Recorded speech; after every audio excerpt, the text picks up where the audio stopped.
పాటు మాజీ మంత్రి శ్రీనివాస్ గౌడ్ గారు ఉన్నారు. సరే ఏంది అసలు ఈ పింఛన్‌కి సంబంధించి, ఉద్యోగులకు సంబంధించి ఎందుకు డిలే జరుగుతుంది అనుకోవచ్చు? ఈ సంఘం ఇప్పుడు విచిత్రం ఏంటంటే 10,000 మంది ఉన్నారు దాదాపు pension పెరిగిపోతారు every month.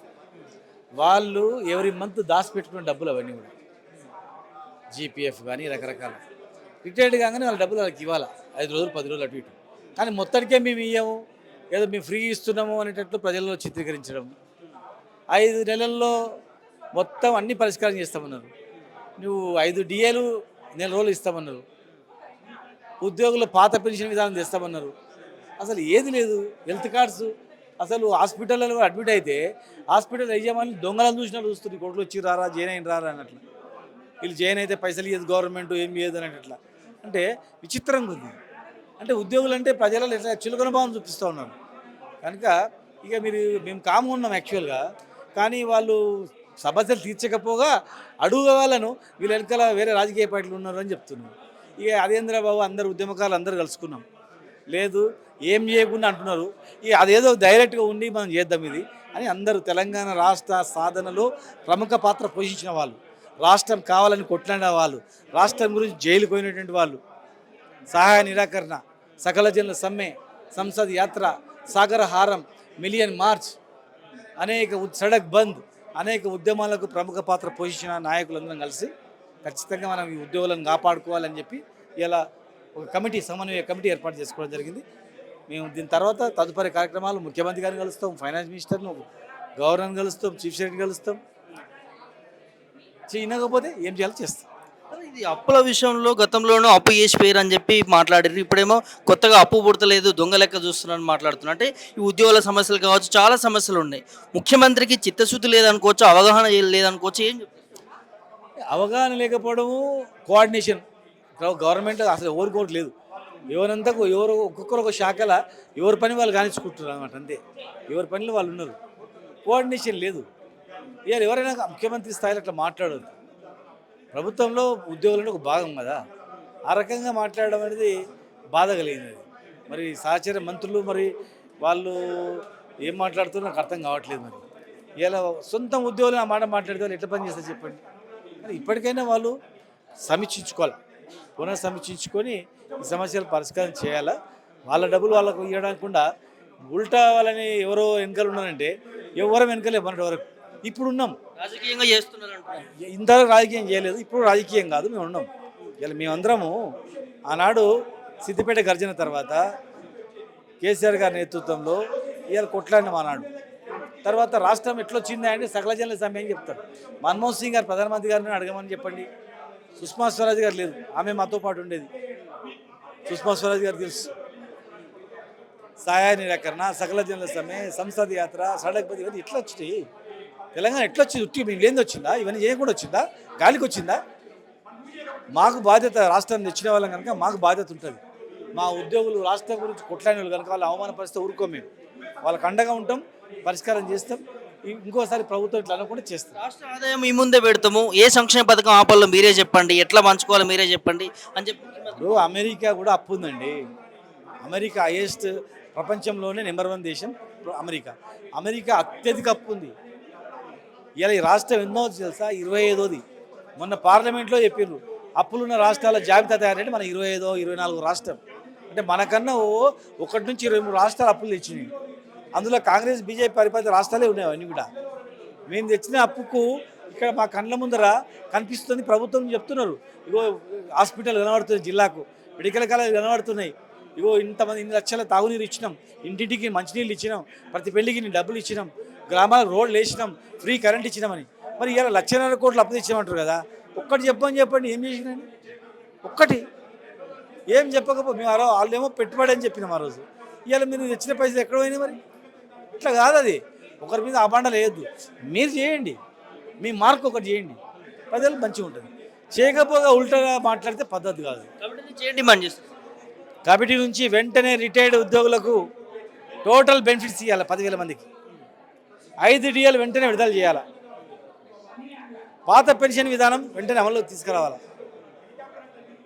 Health cards ఏ హాస్పిటల్లో అడ్మిట్ అయినా కూడా ఎంప్లాయీస్, రిటైర్డ్ ఎంప్లాయీస్, జర్నలిస్టులు క్యాష్లెస్ ట్రీట్మెంట్ వెంటనే ఇవ్వాలి. కాంట్రాక్ట్ ఉద్యోగులకు కూడా వాళ్ళకి భరోసా ఇవ్వాలి. ఇవి చేయాలి. ఈ 5-6 డిమాండ్లు గ్యారెంటీగా ఇమ్మీడియట్గా చేయాలి. తీసుకెళ్తాం. సిఎస్ గారిని అడుగుతాం, ఫైనాన్స్ మినిస్టర్ అడుగుతాం, ముఖ్యమంత్రి గారిని అడుగుతాం, గవర్నర్ గారిని అడుగుతాం, తర్వాత మిగతా సంఘాలతో మాట్లాడుతాం. అంటే ఇది ప్రభుత్వానికి సంబంధించి ఏదైతే ఉద్యోగులకు సంబంధించి ఇవ్వాల్సిన డిఏలు కావచ్చు, వారికి ఇచ్చినటువంటి హామీలు కావచ్చు, వాళ్ళు ఎదుర్కొంటున్న సమస్యలు కావచ్చు, సో వీటన్నిటి గురించి కూడా ప్రభుత్వం తీసుకెళ్తాం. ఒక కమిటీని ఏర్పాటు చేసుకున్నామని చెప్పి కూడా మాజీ మంత్రి శ్రీనివాస్ గౌడ్ చెప్తున్నటువంటి అంశాన్ని చూస్తాం. వీడియో జర్నలిస్ట్ శివతో ప్రభాకర్ రెడ్డి. మనతో పాటు దేవి ప్రసాద్ గారు ఉన్నారు. ఏదైతే తెలంగాణ ఉద్యోగులకు సంబంధించి ఒక కమిటీ ఏర్పాటు చేసుకోవడం జరిగింది, ఒకసారి వారితో మాట్లాడదాం. సార్, ఏంటి అసలు ఉద్యోగులకు సంబంధించి ఏం జరుగుతూ ఉంది, వాళ్ళ సమస్యల కోసం పోరాడుతూ ఉన్నారు, ఏం మీరు చూస్తున్నారు కదా, ఒక 15 రోజులుగా తెలంగాణలో ఎట్లా అట్టుడుకుతున్నది. ఉద్యోగుల గుండెలన్నీ మండుతున్నాయి. ఉద్యోగుల ఆవేశం అంతా కట్టలు తెంచుకుంటా ఉన్నది. కారణం ఏంటంటే ఏ ప్రభుత్వం కూడా, ప్రజలచే ఎన్నుకోబడినటువంటి ఏ ప్రభుత్వం కూడా ఇప్పటి వరకు నన్ను కోసుక తినండి అని అనలే. నాకు ఆర్థిక పరిస్థితి బాగాలేదు, నాకు ఒక వారం రోజులు టైం ఇవ్వండి, లేకుంటే ఈ సమస్యల్ని కొంతకాలం పోస్ట్పోన్ చేసుకోండి, లేకుంటే ఏదైనా నేను చేసి ఇస్తా కానీ కొంచెం నాకు సహకరించండి అని చెప్పిన ముఖ్యమంత్రులను, పెద్ద పెద్ద ముఖ్యమంత్రులను చూసినాం. చంద్రబాబు నాయుడు, రోషయ్య, కిరణ్ కుమార్ రెడ్డి, కాసుబ్రహ్మానంద రెడ్డికి ఇప్పటి వరకు అనేక మంది ముఖ్యమంత్రులను ఉద్యోగులు చూశారు. ఏ ముఖ్యమంత్రి కూడా ఉద్యోగుల ఆత్మగౌరవాన్ని దెబ్బతీసే విధంగా ఈనాడు మాట్లాడలేదు. తెలంగాణ ఉద్యోగులు అంటే ఏమనుకుంటున్నావు రేవంత్ రెడ్డి? ఇలా డెఫినెట్గా నువ్వు తెలంగాణ ఉద్యోగుల మీద చేసినటువంటి వ్యాఖ్యలు ఇలా డెఫినెట్గా ఒక న్యూటన్ బాల్ లాగా, అవి ఎట్లయితే బాల్ కొడితే వెనక్కి తిరిగి వస్తుందో ఇవాళ అవన్నీ కూడా నీకు వెనక్కి తిరిగి వస్తాయి. కాబట్టి ఇప్పటికైనా మీరు భాష మార్చుకోండి. మీరు ఒక ముఖ్యమంత్రిగా మీకు మంచి అవకాశం వచ్చింది, పరిపాలించండి. కోసుక తినడానికి కాదు కదా మీకు పరిపాలన ఇచ్చింది. మీరు పరిపాలించడానికి, ఇందిరమ్మ ఇల్లు కట్టడానికి, 420 హామీలు ఇవ్వడానికి నిన్ను ఉత్తగానే వదులుతామా మేము? 420 హామీలు అమలు చేయాలి, 6 గ్యారెంటీలు అమలు చేయాలి, మా ఉద్యోగులకు పిఆర్సీ ఇవ్వాలి, డిఏ రిలీజ్ చేయాలి, మా 10,000 కోట్ల రూపాయలు రిలీజ్ చేయాలి, 317 జీవోను అమలు చేయాలి. ఇవన్నీ ఉత్తగొదలం రేవంత్ రెడ్డి. డెఫినెట్గా నువ్వు ఇచ్చినటువంటి హామీని 5 ఏళ్ళు నువ్వు ముఖ్యమంత్రిగా ఉండాలని కోరుకుంటున్నాం. అవన్నీ నీతో అమలు చేయించాలని మేము విజ్ఞప్తి చేస్తా ఉన్నాం. అందుకే ఇవాళ ఎంప్లాయీస్ కోఆర్డినేషన్ కమిటీ కూడా ఇవాళ మేము అందరం కూడా ఆలోచించేది ఏంది, ఒక సుదీర్ఘకాలం ఉద్యోగ సంఘాల్లో పనిచేసినటువంటి వాళ్ళం, అనేక హక్కులు సాధించినటువంటి వాళ్ళం, మా కళ్ళ ముందే మా ఉద్యోగుల్ని తూలనాడుతుంటే మా కడుపు రగిలిపోతా ఉంది. అందుకే ఇవాళ అందరం కూడా కూర్చొని మాట్లాడి మా తెలంగాణ ఉద్యోగులు ఒంటరిగా లేరు అని ప్రభుత్వానికి హెచ్చరించడానికి, మా ఉద్యోగులకు అందరికీ కూడా ఒక కొండంత ధైర్యం ఇవ్వడానికి. 80 ఏళ్ళు ఉన్నాడు మా సుధాకర్ రెడ్డి, పాతులు సుధాకర్ రెడ్డి. 80 ఇయర్స్, ఒక 50 ఏళ్ళు ఉపాధ్యాయుల సమస్యల కోసం పనిచేసి అనేక జీవోలు తెచ్చినాం. మా స్వామి గౌడ్ కానీ, శ్రీనివాస్ గౌడ్ కానీ, మేము కానీ అనేక పిఆర్సీలో చర్చలో పాల్గొన్నటువంటి వాళ్ళం. కాబట్టి ఇలా మాకేమి రేవంత్ రెడ్డి కొత్త కాదు, అడ్మినిస్ట్రేషన్ కొత్త కాదు, మాకు విషయాలన్నీ తెలుసు. కాబట్టి మీరు ఇప్పటికైనా రేవంత్ రెడ్డి బేషిజాలు వదులు. ఇది కేసీఆర్ నియమించుకున్న ఉద్యోగులు కాదు. ఆయన ఏమనుకుంటుండే, కేసీఆర్ అపాయింట్ చేసుకున్న ఉద్యోగులేమో వీళ్ళందరినీ తీసేసి ఇంకెవరినో కొత్తగా పెడదామని అనుకుంటుండేమో, మాకు అర్థమవుతలేదు. కాబట్టి ప్రభుత్వం అనేది ఒక కంటిన్యూ ప్రాసెస్. ఇవాళ ఈ ప్రభుత్వం ఉంటుంది, రేపు ఇంకొక ప్రభుత్వం వస్తుంది, ఎల్లుండి ఇంకొక ప్రభుత్వం వస్తుంది. కాబట్టి ప్రభుత్వ ఉద్యోగుల సమస్యల పరిష్కారం కోసం దృష్టి పెట్టాల్సిందిగా మేము డిమాండ్ చేస్తాం. ముఖ్యమంత్రి కూడా చేతులు ఎత్తేసినట్టు బడ్జెటే లేదు, అసలు రాష్ట్రానికి అప్పు ఇస్తలేరు, అప్పు పుడతలేదు, ఇక మీరు చెప్పినట్టుగా కోసుకోని నేను అట్లా మాట్లాడు అంటే ఏం జరుగుతుంది? అంటే వాళ్ళు అధికారంలోకి వచ్చినప్పుడేమో ధనిక రాష్ట్రం అని చెప్పారు, ఎట్లా చేయాలో మాకు తెలుసు అన్నారు. ఇన్ని హామీలు ఎట్లా ఇస్తారో మా మిత్రులు అడిగితే కూడా ఎట్లా చేయాలో తెలుసు అన్నారు. మరి వాళ్ళ పేద రాష్ట్రంగా ఎందుకు మారింది? అంటే రేవంత్ రెడ్డి అప్పులు ఉడతలేవని ఒకవైపు చెప్తా ఉన్నాడు. 1,58,000 కోట్ల అప్పులు ఎట్లా ఉట్టినాయి రేవంత్ రెడ్డి? ఎక్కడి నుంచి తెచ్చినావు? నువ్వు అసెంబ్లీ వేదికగా చెప్పినావు కదా 1,58,000 కోట్ల అప్పు తెచ్చినావని. 2,50,000 కోట్లు దావోస్లో అగ్రిమెంట్ అయినాయని చెప్పినావు కదా. ఎవరిని చూసి ఇచ్చారు రేవంత్ రెడ్డి? ఒకవైపు 2,50,000 పెట్టుబడులు వచ్చినాయని చెప్తావు, 1,58,000 కోట్లు నువ్వు అప్పు తెచ్చినా అని చెప్తావు. అప్పు ఉడతలేదని ఎవరికి చెప్తున్నావు? అబద్ధం కదా ఇది. ఇది శుద్ధ అబద్ధం. అప్పులు పుడతలేవని రేవంత్ రెడ్డి చెప్పడం అనేటువంటిది శుద్ధ అబద్ధం. ఎఫ్ఆర్బిఎం లిమిట్ను దాటినరు. ఇవాళ Telangana industrial infrastructure corporation public లిమిటెడ్గా మార్చడానికి 15 జీవో తీసిండ్రు. 1,50,000 ఎకరాలు సేకరించినటువంటి కేసీఆర్ పెట్టినటువంటి భూములన్నీ కూడా ఇలా కుదువబెట్టేటువంటి ప్రయత్నం చేస్తుంది. సెంట్రల్ యూనివర్సిటీలో ఉన్నటువంటి 400 ఎకరాలు కుదువబెట్టి 10,000 కోట్లు అప్పు తెచ్చుకున్నారు. అప్పులు ఉడతలేవని ఇలా మా కథలు చెప్పకండి. ఇలా అందరూ చైతన్యవంతులు అయినరు. మీరు ఎన్ని అప్పులు తెచ్చారో శాసనసభలో చెప్పిండ్రు, మళ్ళీ అబద్ధాలు ఎందుకు ఆడతారు? కాకపోతే చెప్పండి, నేను హామీలు ఇచ్చిన అవి అమలు చేయాలి, ఓ 2 రోజులు ఆగండి, 3 రోజులు ఆగండి, 4 రోజులు ఆగండి, ఈ 5 డిఎల్ని 3 డిఎల్ తీసుకోండి అని చెప్పండి. ఇంకా రిటైర్ ఉద్యోగుల డబ్బులు ఆపుతావాను? రిటైర్ ఉద్యోగుల డబ్బులు గవర్నమెంట్ కావు, మా ఉద్యోగులు జీతం నుండి సేవ్ చేసుకున్నటువంటి పైసలు అవి కూడా ఇవ్వకుండా వేధించడం అనేది ఎంత మూర్ఖత్వం ఇది. డైరెక్ట్ అడగొద్దు అంటున్నాడు కదా, నెల కాగానే జీతాలు వేయడమే కరెక్ట్ కష్టంగా ఉందని. మళ్ళీ అడగొద్దని ఆయన కమిటీ ఎందుకు వేసిండు? అడగొద్దు అన్నాడు కదా, ఆఫీసర్ల కమిటీ ఎందుకు వేసిండు అంటే అడగొద్దని అన్నది తప్పయింది అనేటువంటిది ఆయన మనస్సాక్షికి తెలిసింది కాబట్టి ఇలా కమిటీ వేసిండు.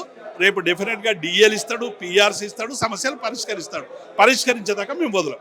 మీరేం డిమాండ్ చేస్తారు? మేము ఉద్యోగులు పెట్టినటువంటి అన్ని డిమాండ్లు ఇలా పేమెంట్ చేయాలని మేము రిక్వెస్ట్ చేస్తూ ఉన్నాం.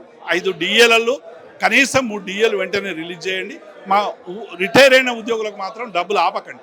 వాళ్ళు కన్నీరు గారుస్తూ ఉన్నారు, ఆత్మహత్యలకు దిగుతూ ఉన్నారు, వీడియోలు పెడతా ఉన్నారు.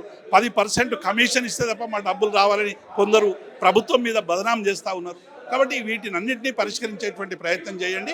వెంటనే డిఏలు, రిటైర్ అయిన ఉద్యోగులకు పిఆర్సీ, మా కేసీఆర్ గారు 5% ఇంటీరియం రిలీఫ్ ఇచ్చిండు. మీరు పిఆర్సీ లేట్ అయితే ఇంకొక 10% ఇంటీరియం రిలీఫ్ ఇవ్వండి. పిఆర్సీ తర్వాత ఇవ్వండి, ఇమీడియట్గా 10% ఇంటీరియం రిలీఫ్ ఇవ్వండి. ఈ సమస్యలు ఇచ్చి పుచ్చుకునే ధోరణి ఉండాలి. చర్చల ద్వారా సమస్యలు పరిష్కారం అయితే ఇవాళ పాకిస్తాన్తో మన యుద్ధం చర్చల ద్వారా పరిష్కారమైంది. ముఖ్యమంత్రి ఈ సమస్యను కూడా చర్చల ద్వారా పరిష్కారం చేయాలని డిమాండ్ చేస్తారు. మనతో సుమిత్రానంద్ మేడం ఉన్నారు, ఒకసారి మాట్లాడదాం. ఏంటి మేడం, ఉద్యోగులకు సంబంధించి చాలా సమస్యలు ఎదుర్కొంటా ఉన్నారు. వాళ్ళ పింఛన్ కావచ్చు, డిఏలు కావచ్చు, పెండింగ్లో ఉన్నటువంటి బిల్స్ కావచ్చు, ఎట్లా చూస్తారు మేడం? ఈ కమిటీ ఏం చెప్తుంది? ఇవాళ తెలంగాణ ప్రజలను ఉద్యోగులను వేరు చేసేటువంటి కుట్ర చేసిన, వ్యూహాత్మకంగా మాట్లాడినా అని ఒక కలలుగానేటువంటి రేవంత్ రెడ్డి గారికి ఒక హెచ్చరిక ఈ వేదిక. ఆయన రాష్ట్ర వ్యక్తిగా తనకు స్థానం ఏంటో తెలంగాణ ప్రజలకు తెలుసు. అనుకోకుండా వచ్చినటువంటి అవకాశము కాంగ్రెస్ పార్టీ ఆయనకి ఇచ్చినటువంటి అవకాశం. మరి దాన్ని నిలబెట్టుకోకుండా ఇంత గొప్ప బాధ్యతను సక్రమంగా నిర్వర్తించి మరి ఉన్న పేరు, ఇదివరకు ఉన్నటువంటి చెడ్డ పేరు ఏదైతే ఉంటే తుడుచుకొని ఒక మంచి పేరు తెచ్చుకునేటువంటి ప్రయత్నం చేయకుండా మరి చిన్నవాళ్లకు అవకాశం ఇస్తే ఇట్లా ఉంటుంది, లేదా ఉద్యమకారులు కానటువంటి వాళ్లకు, తెలంగాణ ప్రజల పట్ల సోయి తెలంగాణ ఆకాంక్షలైనటువంటి వాళ్ళకి ఇట్లాంటిది ఇస్తే ఇట్లా ఉంటుంది అని ఎగ్జాంపుల్గా చూపించడానికి తన పాలన సాగుతున్నట్టున్నారు. ఎట్లా మాట్లాడతాడు? తెలంగాణ పరువు తీసే విధంగా తెలంగాణను ఒకప్పుడు ఎంత గొప్పగా తెలంగాణను కీర్తించుకున్నారు. ఈ దాశరథి కాలం నుంచి మొదలు పెడితే నిన్న మొన్నటి ఇప్పటి కవులు, ఇప్పుడున్నటువంటి గోరట వెంకన్నతో సహా ఇతరాతర కవులు, దేశపతి గారు కానీ ఎవరైనా కానీ నాటి నుంచి నేటి వరకు కవులు కీర్తించుకున్నటువంటి గడ్డ ఈ తెలంగాణ. సుభిక్షమైనటువంటి తెలంగాణ, సుఖశాంతుల తెలంగాణ, మరి వనరులు ఉన్నటువంటి తెలంగాణ. ఇటువంటి తెలంగాణను చిన్నదిగా చూపిస్తూ నన్ను కోసుకొని తింటారా, ₹1 అప్పు ఉడతలేదు, చెప్పుల దొంగ లెక్క చూస్తున్నారు అని ప్రజలకు ఎట్లా చెప్తావు? వ్యక్తిగా నిన్ను ఎట్లా చూస్తున్నారు అన్నది కాదు, ముఖ్యమంత్రిగా నిన్ను ఎట్లా చూస్తున్నారు అనేది కావాలి. మరి ఈ 16 నెలల పాలన వాళ్ళకేం చెప్పింది? ఎక్కడైతే అప్పు పుట్టలేదో పెద్ద మనిషి తెస్తాడు, ఇస్తాడు, మంచోడే అంటే 4 పైసలు పుడతాయి, పతార ఉంటుంది. నీకెందుకు పతార లేదు? రాష్ట్ర ముఖ్యమంత్రి స్థానంలో గద్దె మీద కూర్చున్నా నీకెందుకు పతార లేదు? రూపాయి ఉట్టని పతార నీకెందుకు లేదు? తెలంగాణలో ఒక ఇల్లు నన్ను అడుగు, రూపాయి ఉడతలేదు నాకు అని ఎవరైనా చెప్తారేమో చూస్తా. ఎవరు చెప్పరు, ఎందుకంటే వాళ్ళు కాపాడుకుంటారు, విలువల్ని కాపాడుకుంటారు. నువ్వేం చేస్తున్నావు? మరి 4,000 కోట్లు ఆదాయం ఉన్ననాడు, కొత్త రాష్ట్రం అయిన నాడు కూడా ఈ పరిస్థితి చెప్పలేదు నాటి ముఖ్యమంత్రి కేసీఆర్ గారు. మరి ఉద్యోగులు మాకు 42% ఫిట్మెంట్ ఇవ్వండి, పిఆర్సీ ఇవ్వండి అని చెప్తే 43% అని అడిగిన దానికన్నా 1% ఎక్కువగా ఇచ్చి, ఎందుకంటే ఉద్యమంలో ఉద్యోగులుగా మా పాత్రను గుర్తించారు కాబట్టి, మమ్మల్ని ముందు పెట్టుకొని తాను ఉద్యమం చేసిరు కాబట్టి సిద్దిపేట ఉద్యోగ గర్జన వేదికగా ఆయన నిరాహార దీక్ష ప్రకటన చేసిరు కాబట్టి, అట్లనే ఉద్యోగులను ప్రజలను 2 కళ్ళు లాగా చూసుకొని తన 2 పాలన సాగించినటువంటి వారు కేసీఆర్ గారు. ఇవాళ ఇద్దరిని వేరు చేసి 2 కళ్ళు పోగొట్టుకొని నువ్వేం పాలన చేస్తావు? ఏ వర్గానికి నువ్వు సంక్షేమం అందిస్తలేదు, ఏ వర్గాన్ని నువ్వు సంతృప్తి పరుస్తలేదు. కళ్ళు మరి ఉద్యోగులో కన్నా అయితే, ప్రజలో కన్నా అయితే ఈ 2 కళ్ళు పోగొట్టుకొని నువ్వేం పాలన చేస్తావు? ఏం సాధ్యమైతే? ఇది సరికాదు రేవంత్ రెడ్డి గారు. మేమందరం అదే చెప్పడానికి, ఎందుకంటే 6 డిఏలు బకాయి ఉన్నాయి, అలాగే అనేక డిమాండ్లు ఉద్యోగులై ఉన్నాయి. వారు దాచుకున్నటువంటి జీపే డబ్బులు ఇవ్వడం లేదు ఇవాళ.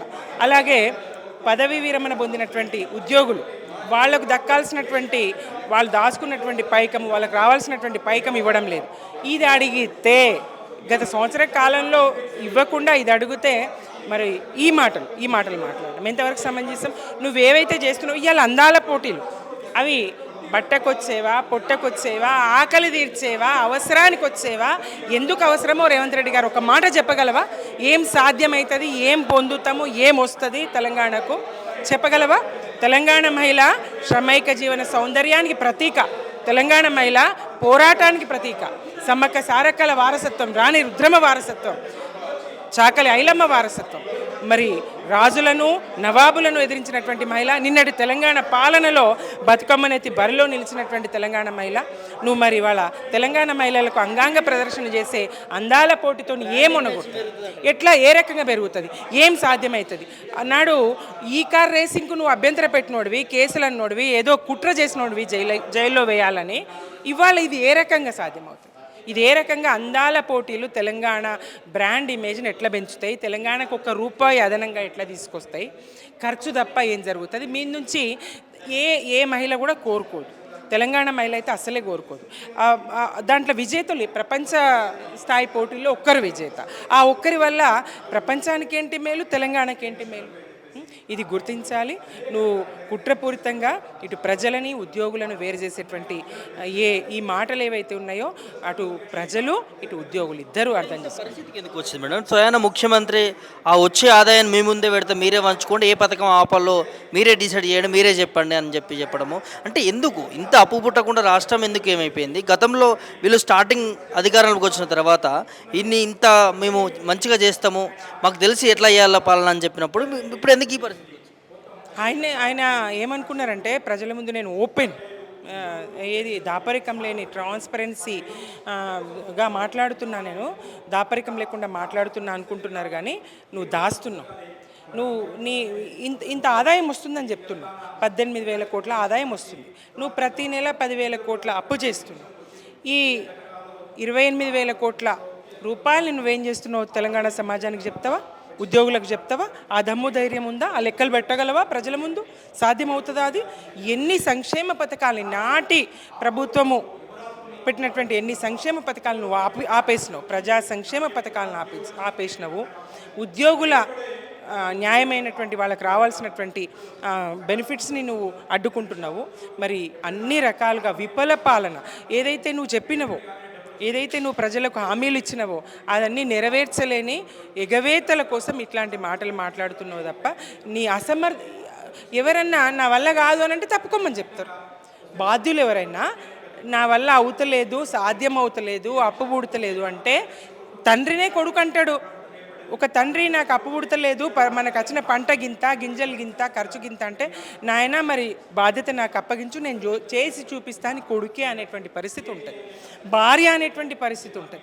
అటువంటిది నువ్వు ప్రజలకి ఇట్లా చెప్పడం, ఉద్యోగులకి ఇట్లా చెప్పడం ఎంత మాత్రం శ్రేయస్కరం కాదు. నువ్వు కుల్లా అని అనుకుంటున్నావు కానీ రాష్ట్ర పరువు తీస్తున్నావు, ముఖ్యమంత్రి స్థానానికి ఉన్నటువంటి పరువు తీస్తున్నావు. ఇది ప్రజలు నీ అసమర్థతను తప్పకుండా ప్రజల నుంచి డిమాండ్ వచ్చేటట్టు నువ్వే చేసుకుంటున్నావు. నువ్వు ఆ గద్దె మీద నుంచి దిగిపో, నువ్వు తప్పుకో అని నీ కాంగ్రెస్ పార్టీ వాళ్ళు సీనియర్లు అంటారో కానీ ప్రజలు అంటారు, ఉద్యోగులు అంటారు, ఇవాళ మేము అంటున్నాం. నీకు చేత కాకపోతే తప్పుకో, చేతనైతేనే చెయ్యు. ఉన్నది గిది గుర్రం గిది మైదానం, తెలంగాణలో అట్లా చెప్తారు, గిది గుర్రం గిది మైదానం. నీకు సాధ్యమవుతుందా? చేయగలవా? చెయ్యు, లేదంటే తప్పుకో. ఏం డిమాండ్ చేస్తారు? ఇట్లాంటి కుట్రలు పునరావృతం కావద్దు. అటు ప్రజలకు ఇవ్వాల్సినటువంటి హామీలను నెరవేర్చండి, ఇటు ఉద్యోగులకు న్యాయంగా రావాల్సినటువంటి ఉద్యోగుల డిమాండ్లను కూడా మీరు నెరవేర్చండి, అమలు చేయండి. ఇదే మేము కోరుకుంటున్నాం. Thank you. ఉద్యోగ సంఘాల సమస్య కోసమే సోమాజిగూడ ప్రెస్ క్లబ్లో సమావేశాన్ని ఏర్పాటు చేసుకున్నారు. సో మాట్లాడదాం, మనతో పాటు స్వామి గౌడ్ ఉన్నారు. సార్, ఎట్లా చూస్తారు ఉద్యోగ సమస్యలు? అసలు ఏంటి, ఏం జరుగుతుంది? మేము రాష్ట్ర ప్రభుత్వానికి విజ్ఞప్తి చేస్తున్నాం. ఇవి ఉద్యోగుల సమస్యలు. ఉద్యోగులు రాష్ట్ర ప్రభుత్వంలో ఒక భాగం, మేము ప్రజల్లో ఒక భాగం. కానీ రాష్ట్ర ప్రభుత్వం ఉన్న పలంగా ఎప్పుడు మేము ఊహించినటువంటి శరాఘాతంలాగా జరిగింది సీఎం గారి స్టేట్మెంటు. ఆయన ఆవేదన వ్యక్తం చేసేది ఉంటే సంఘాలను పిలుచుకొని లోపల మాట్లాడి వ్యక్తం చేయాలి. కానీ ఏకంగా ఆయన బయటకు వచ్చి పేపర్ స్టేట్మెంట్ ఇచ్చి ఏ సంక్షేమ పథకం ఆపి మీకు డబ్బులు ఇవ్వమంటారు, జీతం ఇవ్వమంటారని అడగటం ప్రజల నుంచి మమ్మల్ని వేరు చేయటం. ఈ ప్రజల నుంచి వేరు చేసి రాజకీయ నాయకులు ఈ విధంగా మాట్లాడితే ప్రజలు దాడులు చేసే ప్రమాదం ఉంది. ఇప్పటికీ 18,000 కోట్లు ఈ ఉద్యోగులే కదా కలెక్షన్ చేసుకొచ్చి ట్రెజరీలో కడుతున్నారు. మరి ఉద్యోగులు మీకు కాకుండా ఎట్లా పోయారు?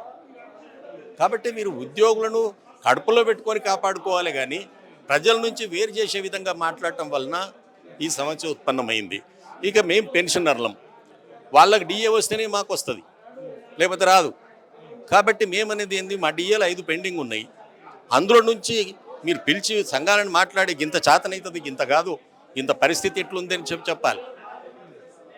ఇవాళ మీరు ముఖ్యమంత్రి గారు మాట్లాడుతూ ఉన్నారు, ఆశ్చర్యం వేస్తుంది. ఏ సంక్షేమ పథకం ప్రజలు దాపి మీకు జీతాలు ఇవ్వాలని నేను అడుగుతా ఉన్నాను ఈ రాష్ట్ర ప్రభుత్వాన్ని. మీరు ఏ పథకం ఆపి అందాల పోటీలు నిర్వహిస్తూ ఉన్నారు?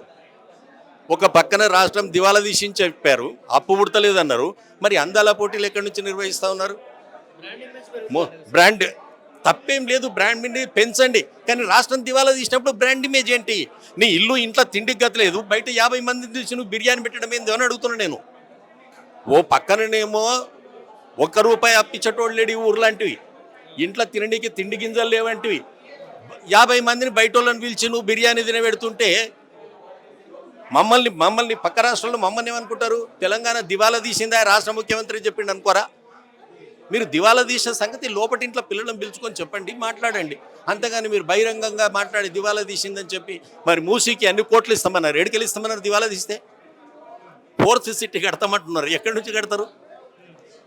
ఇవన్నీ ఆలోచించాలి. అందుకే మేము అనేది ఏంటంటే ఈ స్కీములు చేయడంలో మేము ప్రభుత్వం తప్పడం లేదు. తప్పకుండా బ్రాండ్ ఇమేజ్ పెరగాలి, తెలంగాణ కల్చర్ డెవలప్ కావాలి, చాలా సంతోషం.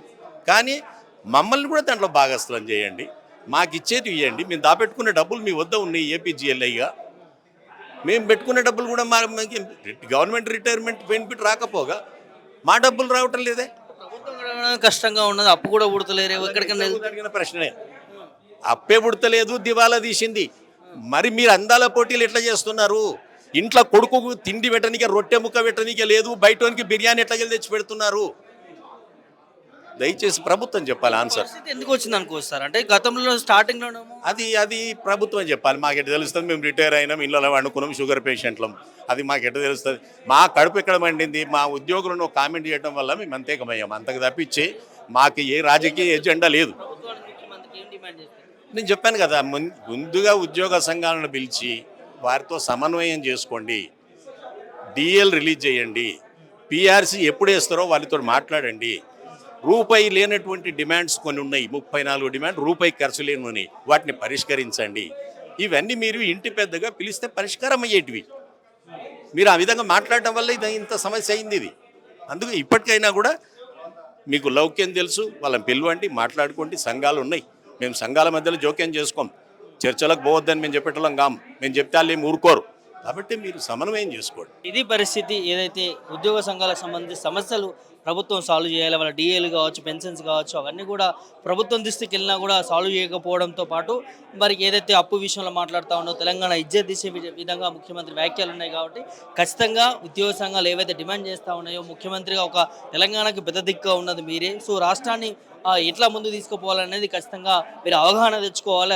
అవగాహన తెచ్చుకొని ఉద్యోగ సంఘాలు ఏవైతే డిమాండ్ చేస్తూ ఉన్నారో అవి ఖచ్చితంగా అమలు చేయాలని చెప్పి కూడా ఉద్యోగ సంఘ నాయకులు అడుగుతున్నటువంటి అంశాన్ని చూస్తూ ఉన్నాం.